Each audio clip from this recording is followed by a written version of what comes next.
Chaque jour, 790 tonnes de Nutella sont consommées dans le monde. Ferrero détient avec Nutella près de 75% de part du marché de pâte à tartiner.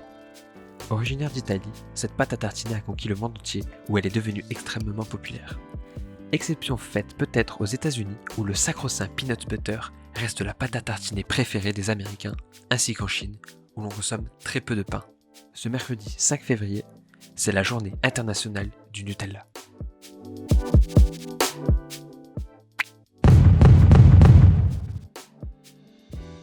C'est Sara Rosso, blogueuse italo-américaine, qui est à l'origine de cette journée mondiale du Nutella.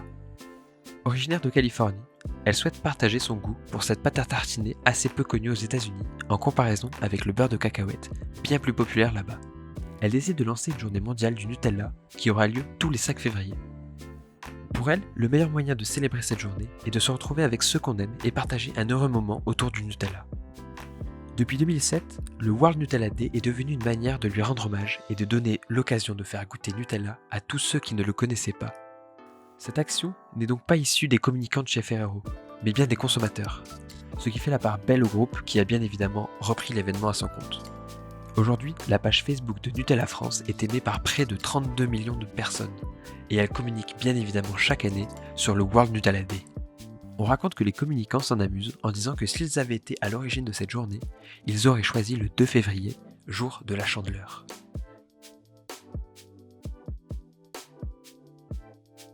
Au départ, le Nutella est un bloc de chocolat fabriqué depuis les années 1920 par Pietro Ferrero, pâtissier à Alba, au nord de l'Italie. C'est d'ailleurs là que se situe toujours le siège social traditionnel de Ferrero. Ce bloc de chocolat, le giandujo, était découpé pour venir se déposer en tranches sur du pain. Le 14 mai 1946, la société Ferrero voit officiellement le jour.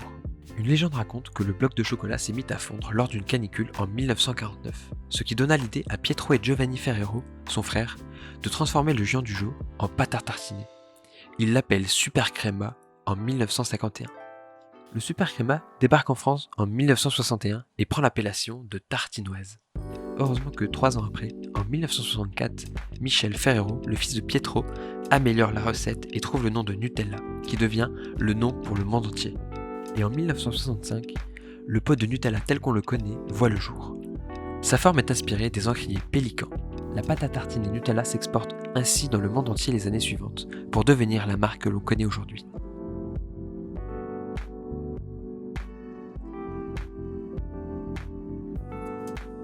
Le Nutella fait l'objet de nombreuses controverses. En janvier 2018, le Nutella est en promotion dans certains supermarchés, ce qui provoque de nombreuses scènes de violence.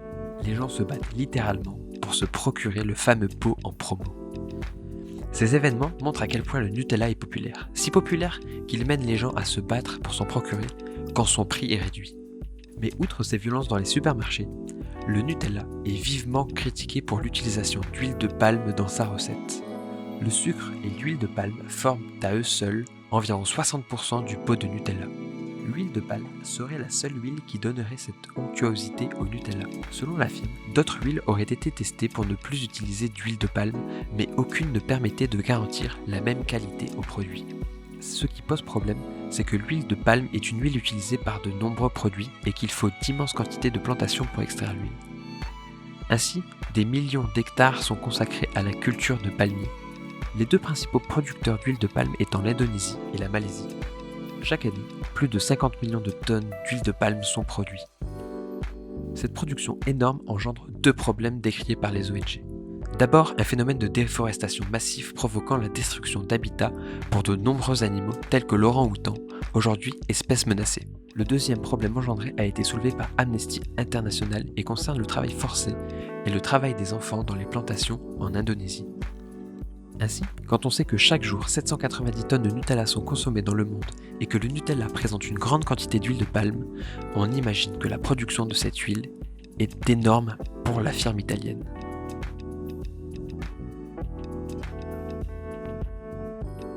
Néanmoins, le groupe Ferrero cherche à redorer son image.